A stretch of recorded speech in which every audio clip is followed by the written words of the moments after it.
particular drivers. I So think I'm going that's to really- hand it over to Jason here. Oh, thanks, Brian. So, like Brian said, everybody wants to get into predictive analysis, right? That's the be-all, end-all in a lot of people's minds. What's going to happen in the future? What are our customers going to contact us about? What's that next chat? What's that next call? But there's stages that you really should go through before you get to that. And I think when we break them down, I think it makes a lot of sense. You have to start in the past, right? Before you can know what the future is, you've got to understand where you come from. And that's where you start with descriptive analysis. That's where it's just the black and white. What happened on what day? This person called for this reason. On this point, this person, this reason, right? Very just descriptive, understanding what happened. From there, you move into your diagnostic analysis. So think of that as not just the what happened, but why it happened. That's where you start getting into root cause, what's actually driving the interaction, what's bringing this piece forward. Once you understand your descriptive and your diagnostic, you can get into that future-facing piece, right? Now you know why things happened, when they happened. You can move into predictive analysis. That way you're able to start understanding what could happen in the future. And what I think is really interesting is a lot of folks get to that crystal ball idea for predictive and we go, hey, we've done it. But there's another layer to that, and you can get into even more future-based and actually affect the outcomes with prescriptive analysis. We're going to talk about that towards the end of this presentation, but not just knowing what's going to happen, but knowing the best actions to take in order to make improvements in the moment into the future. Yeah, so I've had the good pleasure of knowing Jason for a lot of years, and even prior to Jason joining CallMiner as a product manager, knowing Jason as a customer, and we had many conversations. And so this is a dialogue that he and I have been having for a number of years. And one of the things, Jason, I so vividly recall when we started talking about this years ago was the fact that the beauty of interaction analytics is the ability to know a million things about your customer conversations. The challenge with interaction analytics or conversation analytics is it now presents you with a million points of data, right?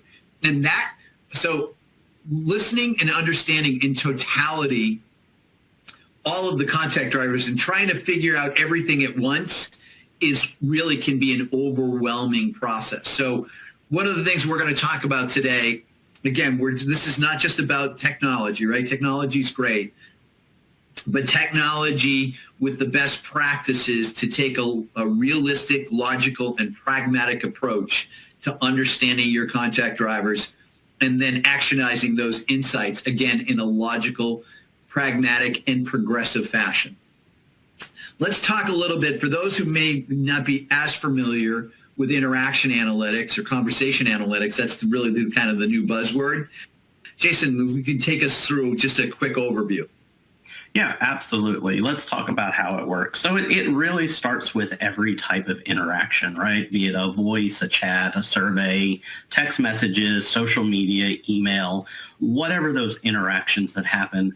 We want to make sure that we're able to capture those 100%.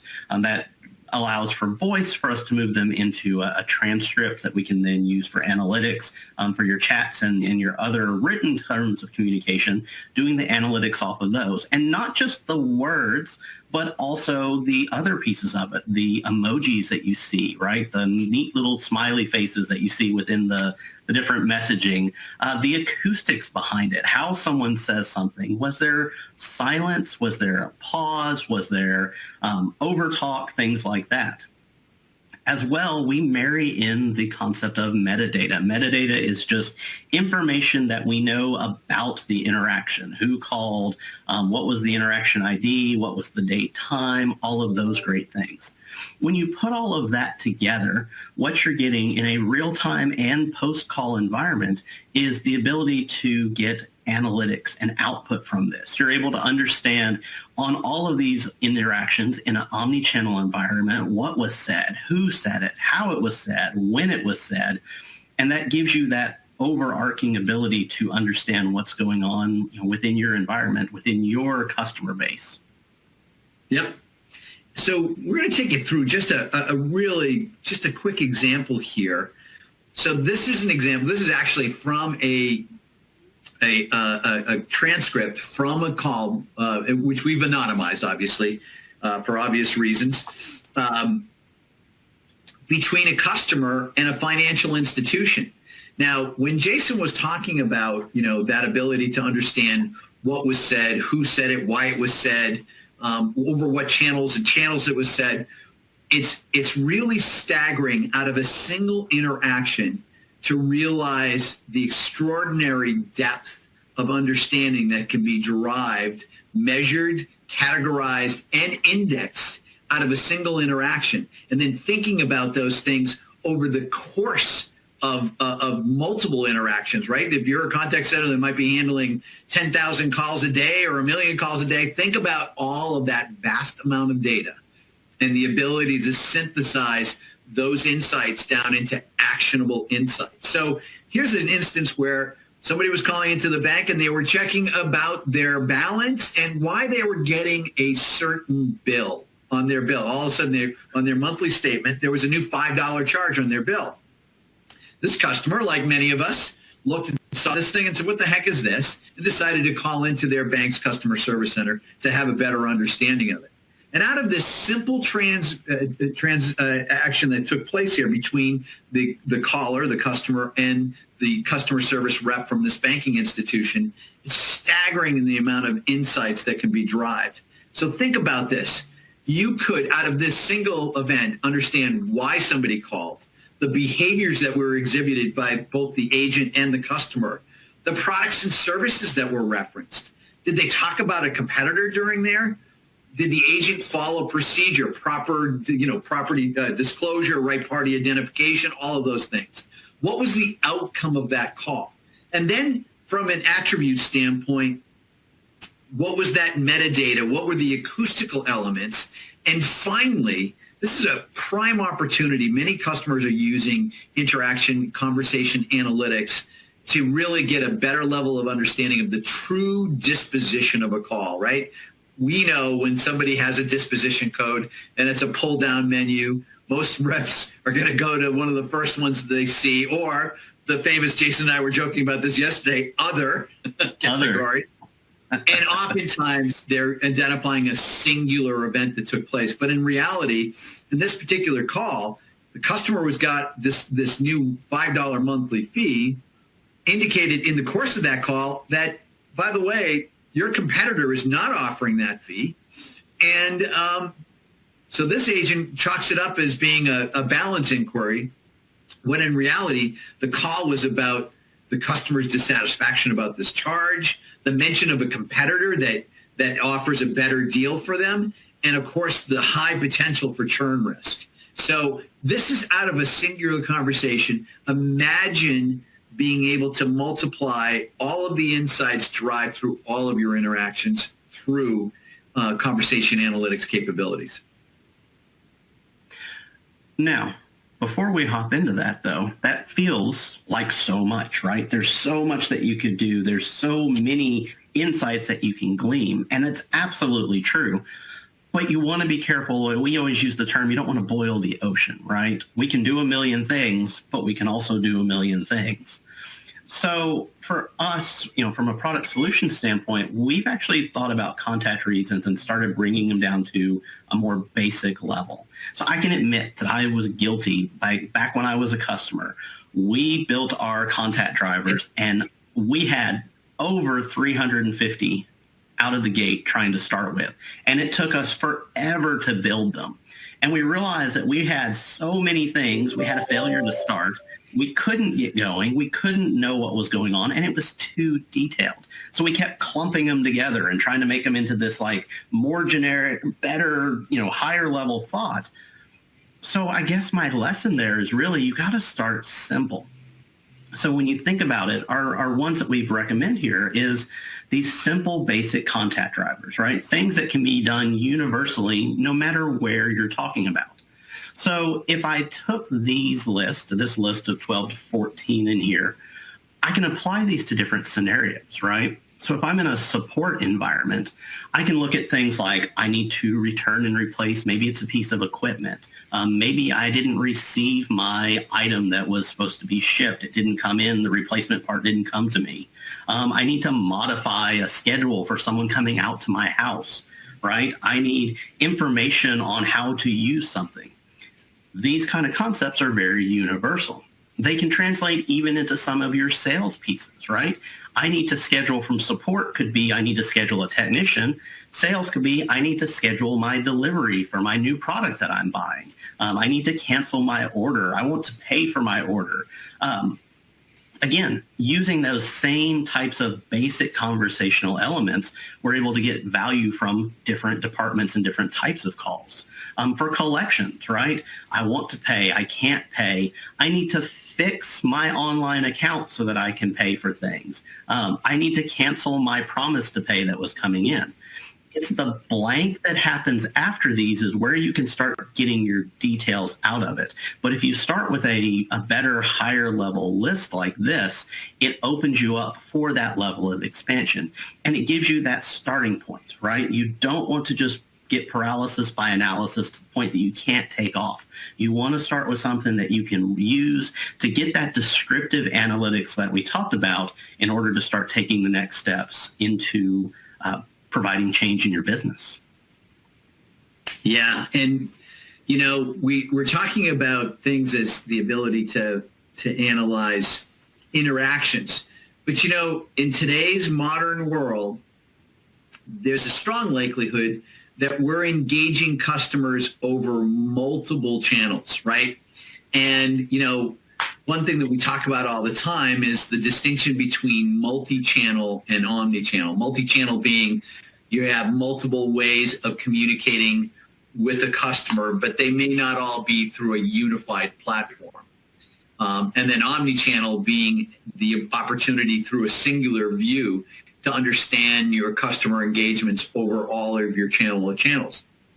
And what that represents is the opportunity to truly understand customers' journeys over all different types of engagements.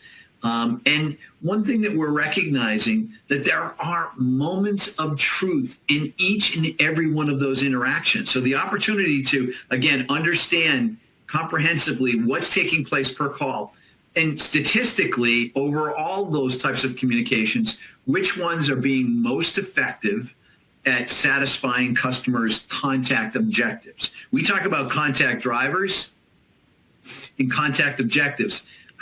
What channel or channels are better serving or supporting that customer? So what are those moments of truth? And of course, you know, one thing, Forrester talks about this all the time. Forrester says that emotional engagement with customers is more important than anything. And when you think about it for yourself, right? Your emotional engagements, personal, professional, commercial, the degree of emotional attachment you have to those interactions leads to better loyalty, to repeat business and things of that nature. And so you really want to make sure that you're optimizing those opportunities to emotionally engage your customers over all of your channels and through all of the strategies you deploy to support those things.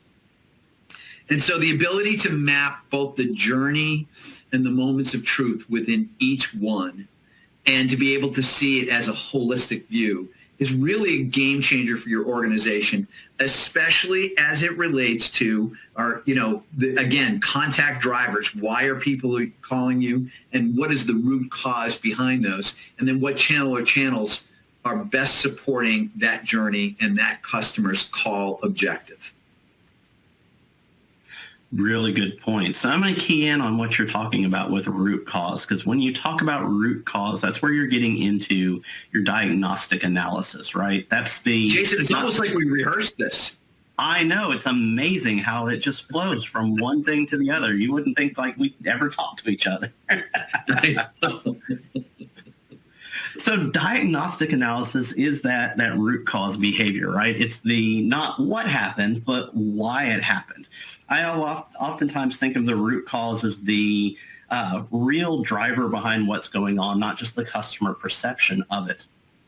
So in this case, we've used our platform in order to dive into this a little bit deeper. So going back to the original contact drivers like we talked about, and I want to schedule something.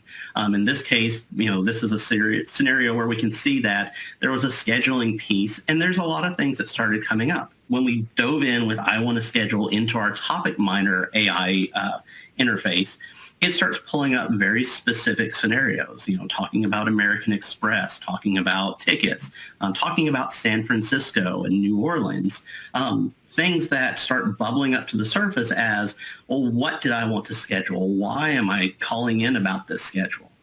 We have Illuminate, which is our AI platform that gives us recommendations on other language that's similar to that. So we can take the concept of San Francisco that we pull up as a topic, and then we can expand that out, and we can see where other things are being said. San Angelo, Daytona, San Diego, Dallas, things like that. What this is doing is this is bubbling up the most common themes, the most common pieces that are being talked about around or driven from these contact drivers. As you start to boil these up to the surface, these are the things that you can start finding to be that root cause. What is actually going on? What is the piece that we're doing? What maybe is a deficiency that we need to fix in our systems that could help customers have a better experience? Or, from a sales standpoint, what are the things when someone calls in asking for this product, what is the next thing that they're always going to want to ask for? Those are the types of things you can start bubbling up to the surface and using this when you're thinking from that diagnostic standpoint to make your analytics better.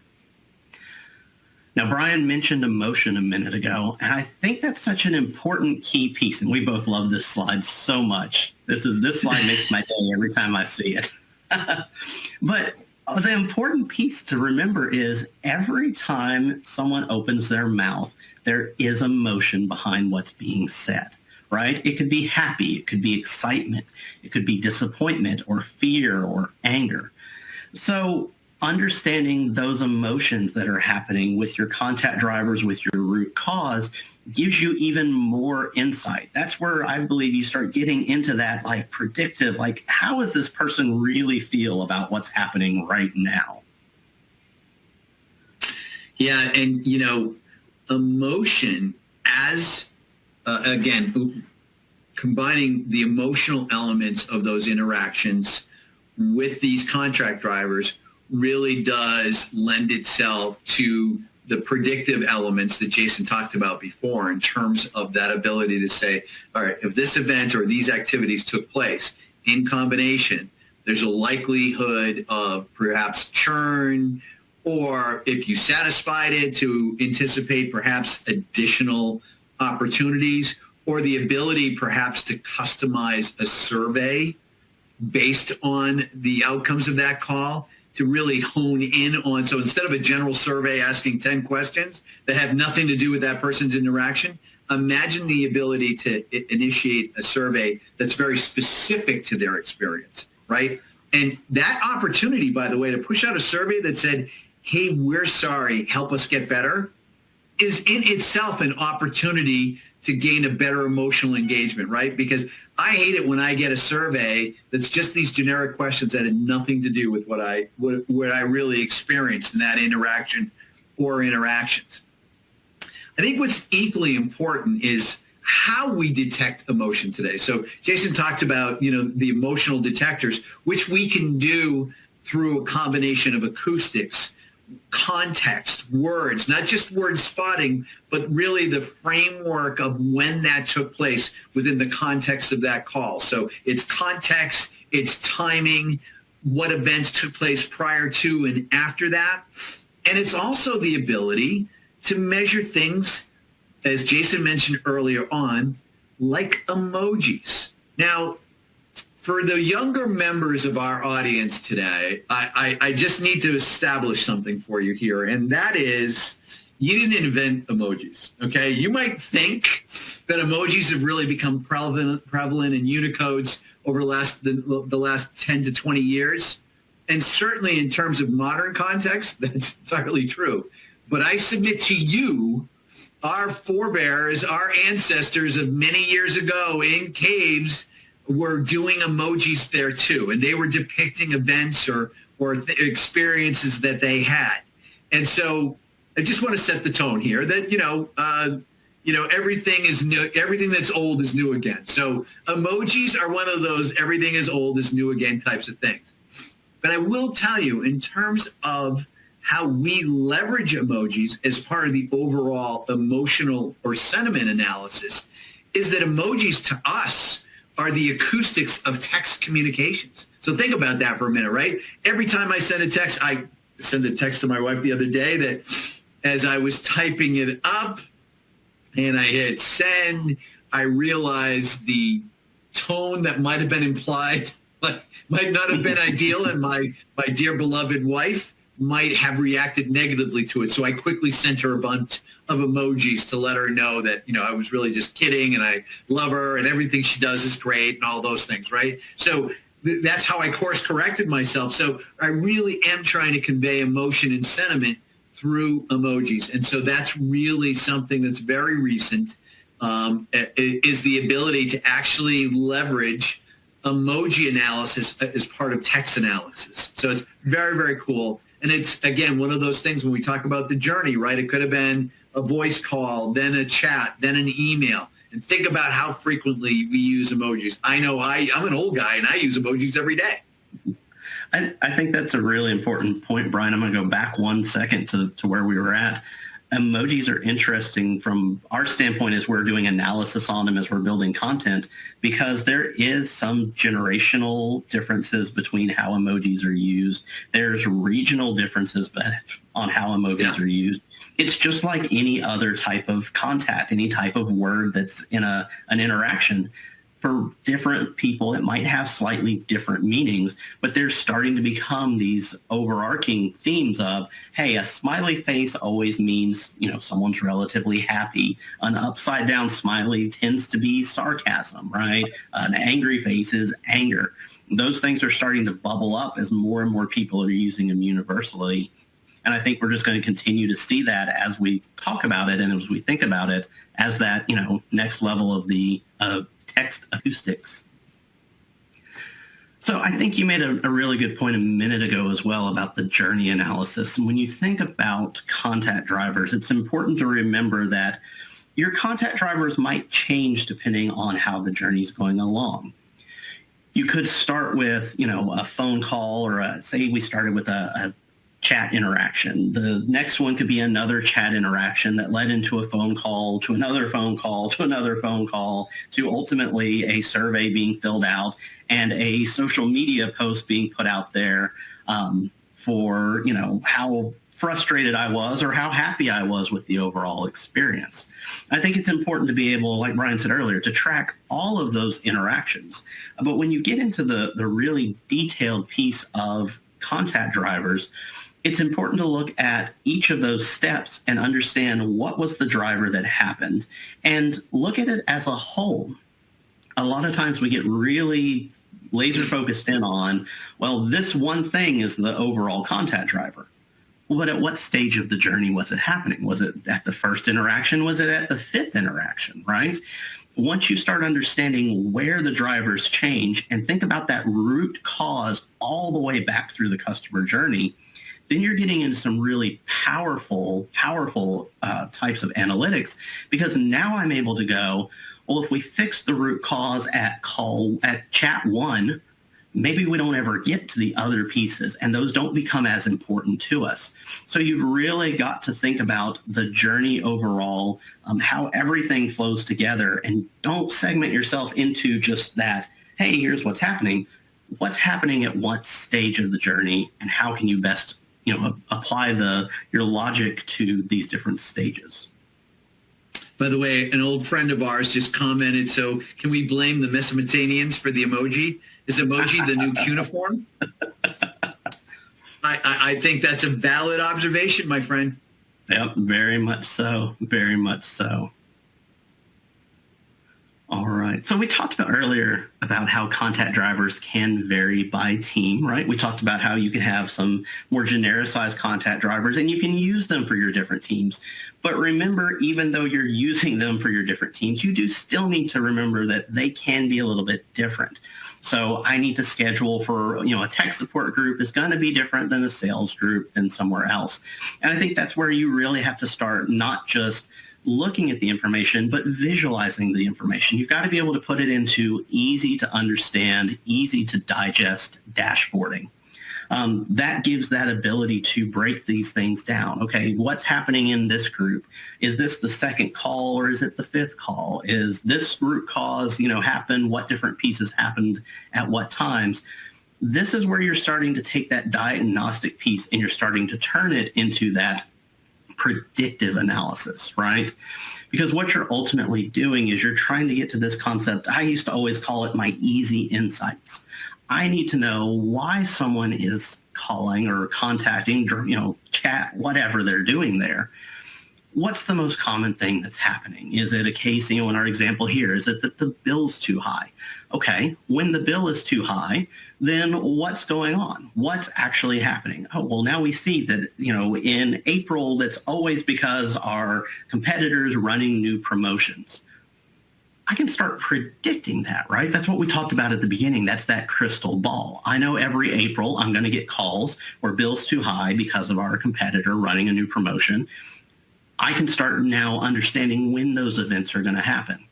This starts getting into that thought of your analytical life cycle, right? You want to not only take this information and use it in order to understand what's happening, but you want to start refining what's going on. So, hey, bill's too high. Let's start making changes here. We start seeing that one come down. We're going to go into maybe payment arrangements next. We're going to expand out. We're going to understand the root cause for that piece. What are the drivers? What are the things that are happening, like we talked about at all the different stages of the journey?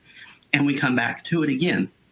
You might do the same one over and over again. We might hit bill too high for a dozen different, analytical life cycles as we're trying to understand all the pieces and parts to it.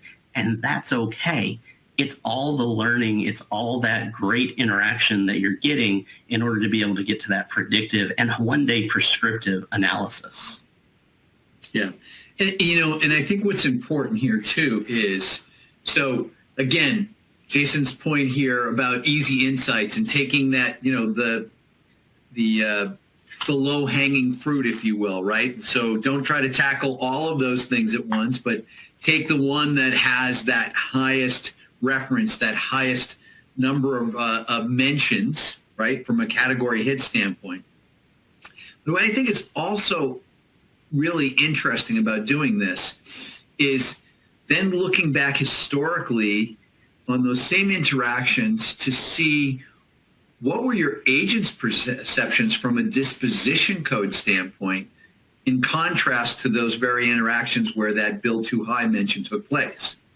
So there could be a great opportunity for training and development here, because if your agents are not dispositioning those calls in that fashion, yet the customers are consistently in their voice or voices saying consistently the bill is too high and that's not being recognized, this is a great opportunity to also look and say, okay, guys, we need to have our agents, our customer service representatives to be better prepared to support that particular response, right? To have some responses prepared for your agents so that they are not left just dangling it out there without an appropriate response, like, I'm sorry you feel that way, but rather being able to do something constructive. Maybe their customer is thinking the bill is too high because they don't have an accurate perception of the value of that service. So yeah, maybe our bill is high compared to somebody else, but look at how much more we offer. So just something to think about here, how you can tackle that single call contact reason and look at all the different ways you can actionize those insights to be better prepared. It's not just a matter of going back to the product team or the marketing team and say, hey, we're priced too high, but it's also preparing your sales reps to be able to support and overcome that objection. And I think another good piece you actually brought to mind for me, Brian, is this type of analytics gets you past some of your analytical blindness. So we had a consulting company that came in years ago when I was a customer, and they told us the story of the blue phone. And they said that their agents on the phones got used to customers always asking for a blue phone. They just chalked it up as it's a thing, right? It's just something that people say, oh, everybody wants a blue phone. But it was actual feedback. It was an actual reason why people were contacting. It was an actual driver of interactions. But there was a blindness to it because it became too commonplace for that agent. They see it all the time. They okay, I'm not going to disposition that because everybody says that. The real reason was this. When you get to that multiple, like we talked about, like you showed earlier, being able to pull all the different pieces of that interaction out, every little piece of it that's going on, then you're going to start picking up on the quote blue phones. You're going to see what those things really are, and you can actually make those impactful changes, not just the kind of verbal, hey, we think this thing's going on. We think that there's a lot of drivers for this. You get the true actual insights that you can make interaction changes about. Yeah, spot on, Jason. So, we've been talking about agent guidance and, how we do things. How do you address those observations, those contact drivers? Remember, too, that when properly analyzed and channeled, that analytics can really have a profound impact on your automated channels. Let's face it, over the course of COVID, many organizations instituted multiple forms of communication and multiple means to support inbound interactions. And so, IVR, which has been around for a while, chatbots and automated attendance, surveys, web self-service portals. If you think about all of the opportunities you might have to actually dramatically improve on those automated channels by listening to what your customers are saying through those various channels, voice and otherwise. I'll give you a good example, real example from a customer that told us a story. They were in the healthcare space that they had, they were suddenly seeing, using their analytics, were suddenly seeing a inbound flood of contacts where one of the contact drivers that was identified was password reset. And there was also great indications of dissatisfaction associated with this password reset. Well, unbeknownst to them, the folks that ran the organization's self-service portal had to do some sort of reset where it forced all of their patients who were using this portal and had been using it for their forms of communications, getting test results, scheduling appointments, all the things that you were hoping to do through the self-service portal. It was forcing a password reset, and it wasn't providing clear guidance on how to do that or even why. That organization quickly seized on that notion and was able to make some dramatic changes and rapid changes to its portal, to the IVR, all the automated channels. So they made it an IVR choice option. So when they called in, press 3 for more information on how to reset your password. They instituted that. They actionized those insights, and they were able to turn around quite quickly and reduce that influx of inbound calls because they provided for those callers who were more self-service channel oriented to be able to once again support their contact requirements through those self-service elements. Absolutely. It's a great story, and I think it's a really great example of how they took a diagnostic analysis and changed it into a prescriptive analysis using some of those great tools. I think another great use for this is, when you think about best action guidance, we often think about prescriptive analysis or analytics as, like you said, changing my IVR menus, changing the websites. You can do that real time with your agents as well. So when customers are calling in, this example we've got up here, this customer, I'm tired of talking with people who can't help me, either get me a manager, or I'm going to disconnect my service. in real time, we can affect changes for the agent. We know what the right answer is when we hear these types of scenarios, right? In this case, it just stop. Let's get a supervisor on the phone. Let's take this to this next level. The customer's identifying the behaviors that we know what we need to do as that next best action. And so the agent can then perform that action in a real-time scenario. So think of it as the culmination of everything that came before it, right? We figured out what was happening. We were able to identify why things were happening. We know that those things are going to happen regularly. These type of scenarios is where they're going to happen. And now we're prescriptive. We're making changes in the moment so that way we get the results that we're wanting out of each and every interaction that we have with our customers. Yeah. So in conclusion, let's wrap this up so we've got some time. We've got several questions in the Q&A box, and thank you for those, by the way. Let's just kind of summarize if we can. So again, leverage conversation analytics and your other data points to help you understand where you've been, right? So as the old saying was, if you want to know where you're going, you need to understand where you've been. And so really want to be able to take that kind of historical perspective on why your customers are calling. And again, what are the root cause for those calls? So the ability to recognize that you can